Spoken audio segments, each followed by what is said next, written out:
Hello, and welcome to the Real American Revolution, a multimedia program to discuss with noted authors and historians what really happened before, during, and after America's War for Independence. My name is Randy Flood, and today my guest is historian Robert M. Dunkerly, known as Bert to those of us who are his friends and colleagues. Bert's the author of Eutaw Springs, Decision at Brandywine, Women of the Revolution, The Battle of Kings Mountain, Eyewitness Accounts, and Redcoats on the Cape Fear. Holding a degree in history from St. Vincent College and a master's in historic preservation from Middle Tennessee State University, he has worked at 14 historic sites and written over a dozen books and numerous scholarly articles, and is actively involved in historic preservation and outreach. His research includes archaeology, colonial life, military history, and historic commemoration. A past president of the Richmond Civil War Roundtable, he currently serves on the Preservation Commission for the American Revolution Roundtable of Richmond, and has taught courses at Central Virginia Community College, the University of Richmond, and the Virginia Historical Society. Currently, Bert's a park ranger at Richmond National Battlefield Park and has visited over 500 battlefields and over 1,000 historic sites worldwide. Wow, that's impressive, to say the least. Bert, welcome to the Real American Revolution. Thank you. Well, to our viewers and listeners, today we'll be talking to Bert about three of his most interesting books, Brandywine, Eutaw Springs, and Kings Mountain. So, Bert, let's first talk about your most recent book, Decision at Brandywine, The Battle of Birmingham Hill. Now, if you might permit me to allow to set the stage, the Battle of Brandywine was fought on September 11th, 1777, on the outskirts of Philadelphia.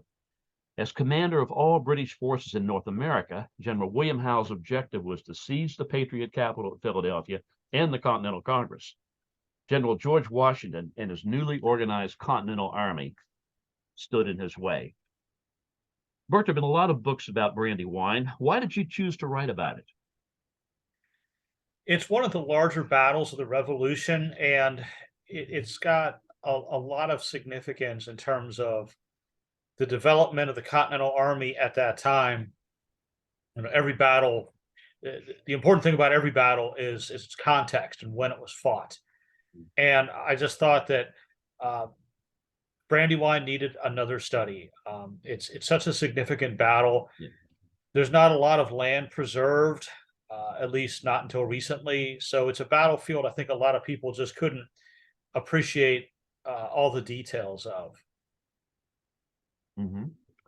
Well, your particular focus is on the fighting around Birmingham Hill in the meeting house there. This is the first I've heard of Birmingham Hill's meeting house.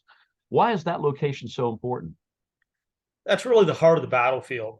Even though the battle covers a wide area, um, the most significant fighting took place at a place called Birmingham Hill. It's where the Americans made a stand. And what I wanted to do was provide a detailed study of the action there, down to the regimental level if I could. And I wanted to look at the terrain and how the combat unfolded there based on what the troops could see or not see, the hills, the fences, the obstructions that they faced. And that's where the battle was won or lost. Even though it covered a wider area, that's the key spot on this battlefield. Mm-hmm. Well, let me interject another question here, just to pop of my head. The Americans were really surprised at the flanking movement of Cornwallis and Howe, and it just completely seemed to throw things in disarray. And didn't the right flank give way very quickly to the onslaught of the British troops attacking that the right flank of the Americans? It's actually their left flank. So the two sides were separated by Brandywine Creek, and the British are going to march around and come at the Americans from the flank. Okay. And totally unexpected. The Americans had scouts and spies, but they missed it until it was too late. And when the British launched their attack, the Americans are trying to adjust and meet the attack. And the troops on the American left are not formed and ready when the attack hits. And so they crumble. And the other American troops will stand firm and fight for a little while. So a lot of chaos, a lot of confusion. It's a battle that things develop on their own. Neither side chose that spot. It's just where the two sides meet. Hmm. Well, Nathaniel Greene, who I believe had troops in reserve, looked over the battle situation and really played a major role there in covering the retreat. Tell us a little bit about how that happened. The Americans make a stand at a place called Birmingham Hill, and they're gradually pushed back, and they're just trying to buy time for reinforcements to come up. And those reinforcements are led by Nathaniel Greene, commands a division of troops, and they enter the battle late. It's getting towards sunset, and his troops make a stand and allow the rest of the American forces to fall back. By that point, the British are exhausted and worn out, and their units are all jumbled up and intermixed. Hmm. So the battle starts to wind down. Let's see. Well, in comparison to the other major battles of the American Revolution, where do you think Brandywine ranks?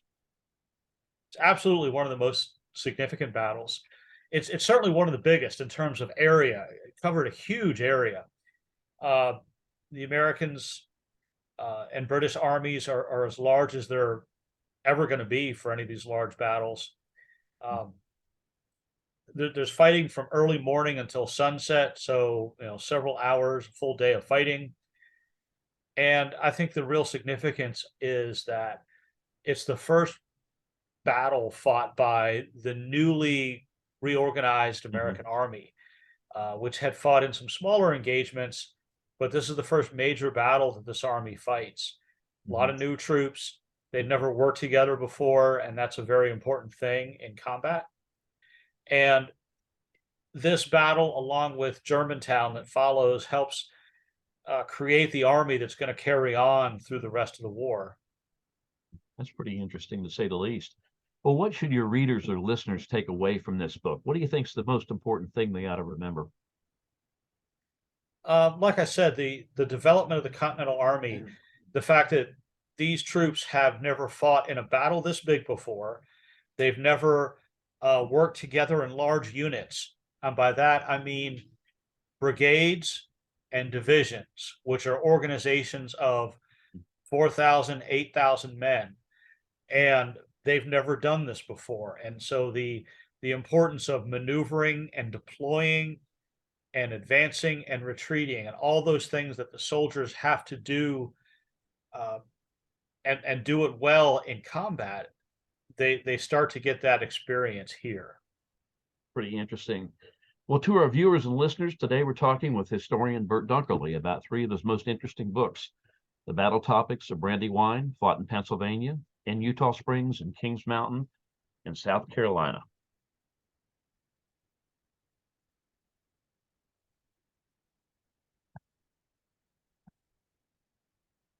Bert, in your book on Eutaw Springs, the final battle of the American Revolution's Southern campaigns, you focus on a battle that's not really very well known to most Americans.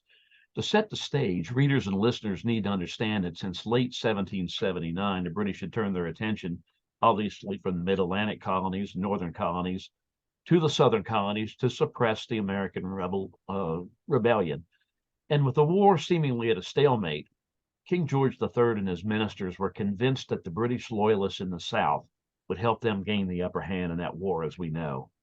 Numerous engagements occurred between 1779 and 1781, some wins, some losses for the British and the Loyalist forces. But help us with a little background. What brought the American forces, consisting of General Nathaniel Greene's Continental Army and militia troops, and the British forces under Colonel Alexander Stewart, to Eutaw Springs in South Carolina? Well, this battle fought in September, so it's late summer of 1781, and we've already had the very important battles at Kings Mountain, Cowpens, and Guilford Courthouse. And the main British army in the Carolinas under General Cornwallis has, by this point, moved on to Virginia. And of course, we know where they're going to end up later. Yeah. General Greene commands the American army in the South. And rather than pursue Cornwallis into Virginia, he decides to move into South Carolina and go after the British outposts that they've left. Mhm. Because, like you said, the whole British plan was to reconquer the southern states and reestablish authority there. So, as the British had gone through, they'd set up garrisons, they'd recruited militia loyal to them. And what Greene wants to do is retake that territory. And so he systematically attacks several of those British posts, and that leads to the Battle at Eutaw Springs. Mhm. Well, tell us about some of the leaders who worked with Nathaniel Greene to take those outposts. It's kind of a who's who of all the major and famous Southern commanders. Andrew Pickens, Francis Marion, Light Mhm. Horse Harry Lee, uh, Otho Holland Williams, Thomas Sumter. Mhm. All these commanders, many of them very gifted, are there with Mhm. Greene's army. Greene's army consists of a small number of continental regular troops, Mhm. what we would call the regular army, men who are well trained and well supplied, at least in theory. But he has a lot of militia Mhm. from the Carolinas and a lot of short term enlistments, state troops raised by the states for short periods. So it's a really interesting mix of different kinds of troops. And on the British side, it's kind of the same thing. They have a small number of British regular troops, veterans, Mhm. but they have a large number of American loyalists. These are Americans who want to fight for the British. And both sides have cavalry and a little bit of artillery. Yeah, that's interesting that you say that. Well, most Americans really have never heard of Eutaw Springs, but how did this battle become such an important engagement in the Revolutionary War? I mean, why did you select this particular battle to write about? The reason why I wanted to study this is because there was really no good detailed history of the battle. And so right there, I thought that was important. There are several good books about Guilford Courthouse and Hmm. Cowpens and a lot of the others. The other thing that I started to realize when I looked into it, there's misconceptions about every engagement and event, but I found some really striking myths or misconceptions about Eutaw Springs that I wanted to correct. And I also wanted to encourage interest in the site and encourage its preservation because, unlike a lot of the other battlefields, there's no park with visitor center and tours and things like that. So I really wanted to draw attention to it in the hopes that we can save more of it and preserve it, and that is underway. I understand a lot of development has taken place around that area, to say the least. Well, most historians, I guess, have concluded that there was no real clear winner between the American and British forces, despite the high number of losses on each side. What's your assessment? Who won? Who lost? I call it a draw. The Americans attack. They push the British back. They overrun their camp. The British rally, counterattack, and drive the Americans away. So if you press me for an answer, I would say So a sword. draw is acceptable. A draw is acceptable, to say the It's a least. British victory in the sense that the Americans attack and then have to withdraw. Yeah. That being said, the British suffer tremendous casualties, and they cannot replace these men. The Americans Hmm. more easily can because they're here. Hmm. Every British soldier has to come from far away. Sure, sure. So the British hold off the attack on their camp, but in so doing, their army is really wrecked. Why is the brick house, as we learned about it, so important? What's the significance of this brick house in the battle? So to describe the battlefield, it's fairly flat terrain, open woods. It was along the Santee River, and there was a colonial road that ran through the center of the battlefield. Today, it's still there. It's South Carolina Highway 6. Hmm. A lot of the battlefield has been built over with a neighborhood and some other development. There's a small roadside park with just a few historic markers and a monument, but no museum or anything. And so we always, historians always knew generally where the battle was and where the key spots were, but it took archaeology to really confirm the location. And the key was that brick house. There was a brick house during the battle that the British will use for protection and rally and counterattack the Americans from that house. And the foundations for that house were discovered in the early 2000s by archaeology. Mhm. And so once we know the location of the house, we can work our way back, if you will, and place the other landmarks on the battlefield. We now know how everything fits. Sure, that's interesting to say the least. Well, what's your takeaway from this particular book? What should readers think about? What should they absorb? What should they remember about Eutaw Springs? Well, number one, fierce engagement. Every participant, from the commanders on down to the common soldiers, say this was a long, tough battle. Both sides fought very well. They were obstinate, as General Greene said.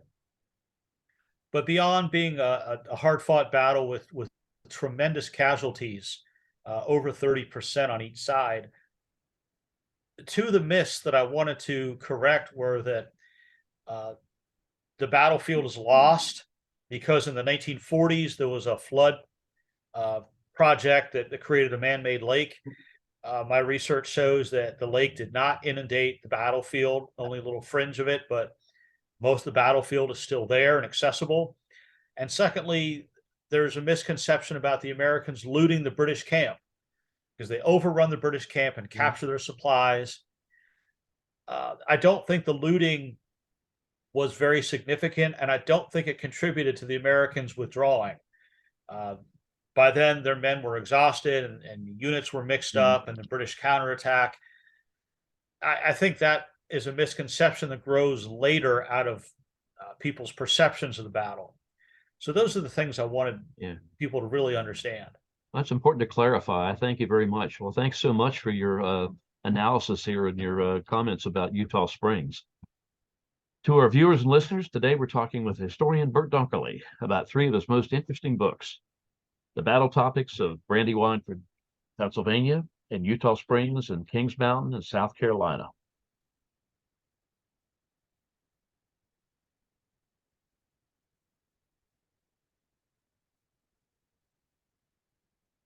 Bert, I find your book about Kings Mountain fascinating, so let's discuss it. First of all, this battle occurred on October 7th, 1780. Who was involved and why was it important?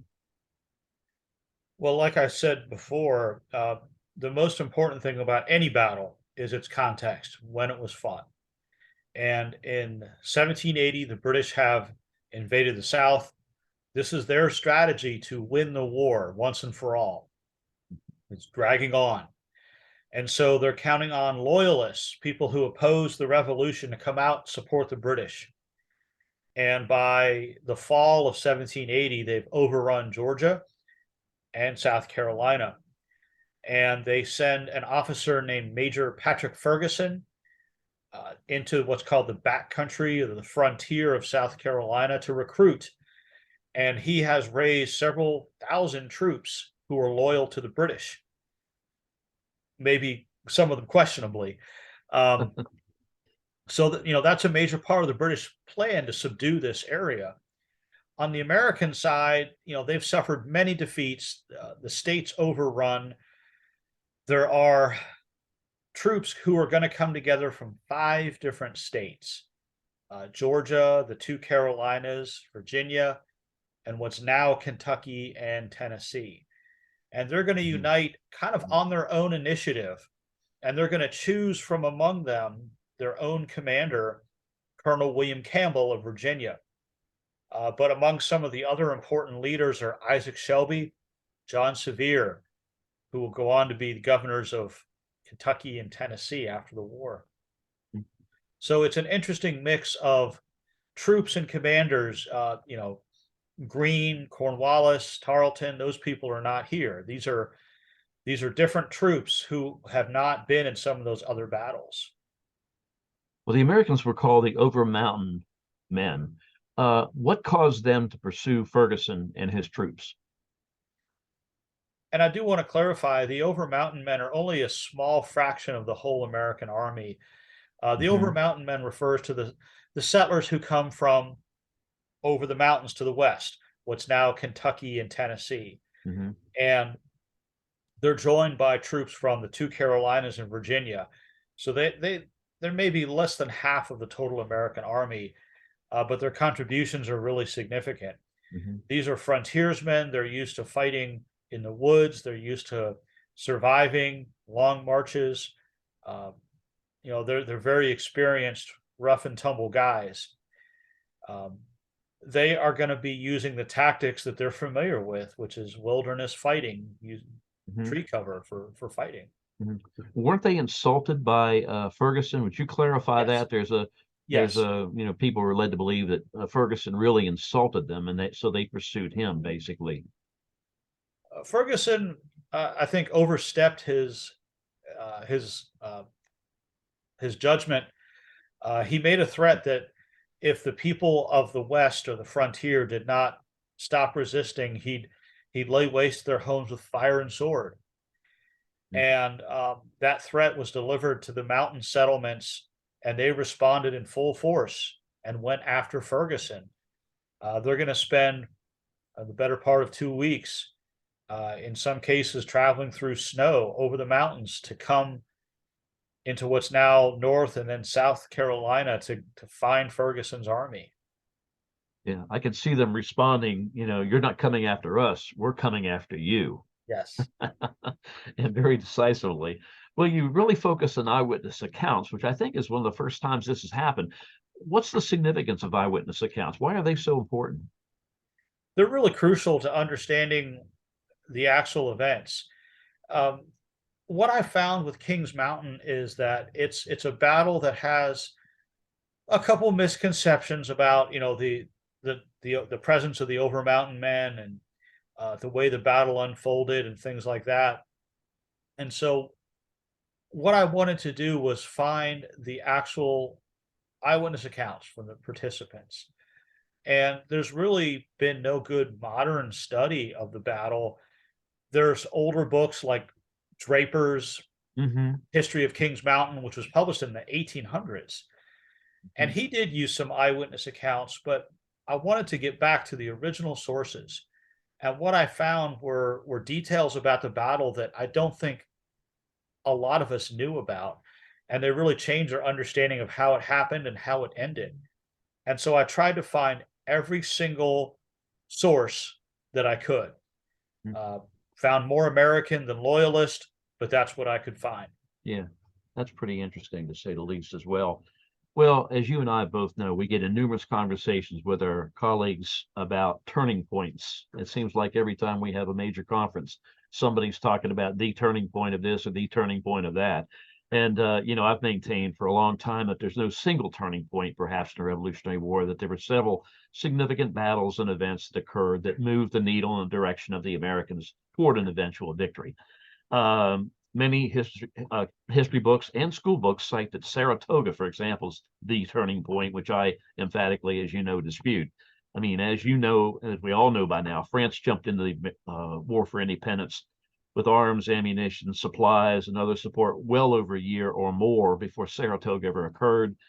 We Americans didn't win a single major battle after Saratoga for 35 months until Kings Mountain in October of 1780. And in fact, we lost two battles in working with the French troops after they did get involved in April of 1778, when we failed to win back Newport, Rhode Island in 1778. And then also we failed to retake Savannah in the siege there in 1779. I mean, we're certainly grateful to France for their support, and we couldn't have gained independence without them, particularly in the most important battle where American forces and French forces were united and combined, and that's at Yorktown. But if someone's looking for a single battle, and this is what I found most intriguing about your eyewitness accounts of Kings Mountain, I mean, Kings Mountain really did make a significant impact in terms of the entire Southern campaigns. What's your assessment of Kings Mountain in comparison to any of the other battles, and what do you think its contribution is? Well, I think Saratoga is certainly important. And as far as the idea of a turning point, I think we tend to like that because it's easy to understand. Oh, here's where the momentum changes and everything is going the other direction now. And history is more complicated than that because events can go back and forth.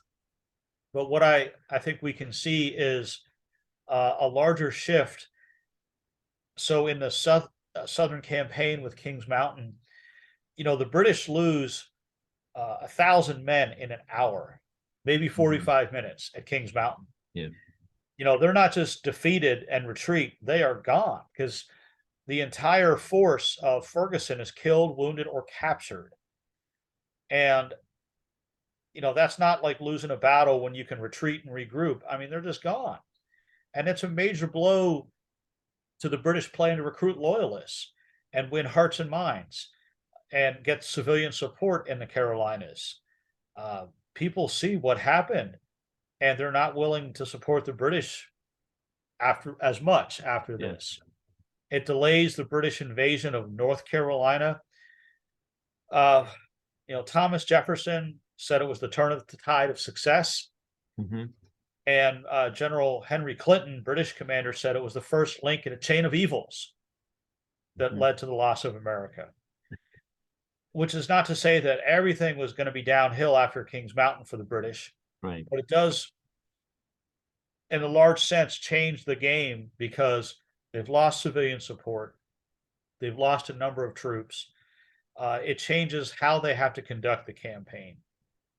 Well, a part of their strategy was to enlist loyalist support and, cause the British to retain control of the South. That certainly didn't happen when you had that entire loyalist force wiped out at Kings Mountain. You're right. That's the entire left wing of Cornwallis's army, as I understand it. Yeah. So that is pretty significant. Well, Bert, thanks so much for joining us today. I really appreciate it. Thank you so much for your time. To our viewers and listeners, we've been talking to historian Bert Dunkerly, author of Eutaw Springs, The Final Battle of American Revolution's Southern Campaign, Decision at Brandywine, The Battle of Birmingham Hill, and The Battle of Kings Mountain, Eyewitness Accounts, the battle that turned the tide of the American Revolution. All of these are excellent books, and they are available on Amazon and Abe Books as well. My name is Randy Flood. Thank you for watching and listening. Join us again next time for another exciting interview with an outstanding historian about the real American Revolution. So long for now.